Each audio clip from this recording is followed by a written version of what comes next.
শিক্ষা ও সাহিত্যে অবদানের জন্য অধ্যাপক আব্দুল্লাহ আবু সাইদকে ডিভাইন সম্মাননা 2013 দেওয়া হয়েছে। এগিয়ে চলেছে সমৃদ্ধির পথে স্লোগান নিয়ে গ্রুপের চতুর্থ প্রতিষ্ঠা বার্ষিকীতে এই সম্মাননা দেওয়া হয়। ডিভাইন গ্রুপের কর্পোরেট অফিসে আয়োজিত সম্মাননা অনুষ্ঠানে উপস্থিত ছিলেন প্রতিষ্ঠানটির ব্যবস্থাপনা পরিচালক এস.এম. হাবিবুর রহমান, বাংলা একাডেমির ডিজি শামসুজ্জামান খান, সোশ্যাল ইসলামী ব্যাংকের প্রাক্তন চেয়ারম্যান আব্দুল আওয়াল পাটোয়ারি, ইসলামী ব্যাংক নির্বাহী কমিটির চেয়ারম্যান ইঞ্জিনিয়ার ইস্কান্দার আলী খান, প্রধান উপদেষ্টা ও সাবেক সচিব Nazrul Islam, vice chairman Monowar Hossain Pathan, CEO brigadier general Abdullah Mohammad Firoz Chowdhury সহ ঊর্ধ্বতন কর্মকর্তারা।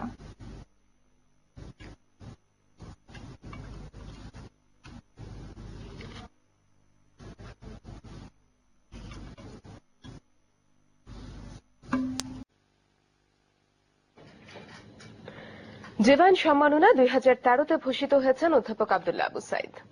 ডিভাইন গ্রুপের চতুর্থ প্রতিষ্ঠা বার্ষিকী উপলক্ষে তাকে সম্মাননা দেওয়া হয়।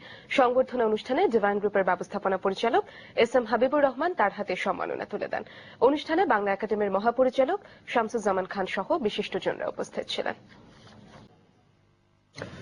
ডিভাইন গ্রুপ অব কোম্পানিজ লিমিটেডের চতুর্থ প্রতিষ্ঠা বার্ষিক উপলক্ষে এক সংবাদ সম্মেলনের আয়োজন করা হয়। শনিবার রাজধানীর রিপোর্টার্স ইউনিটি গার্ডেন হলে এ সম্মেলনের আয়োজন করা হয়।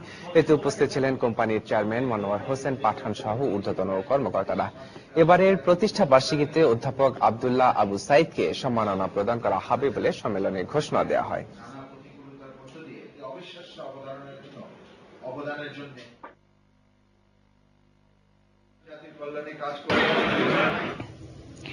এগিয়ে চলছি সমৃদ্ধির পথে স্লোগান নিয়ে ডিভাইন গ্রুপ অফ কোম্পানিজ লিমিটেডের বর্ষপূর্তি এবং সম্মাননা প্রদান অনুষ্ঠিত হয়েছে।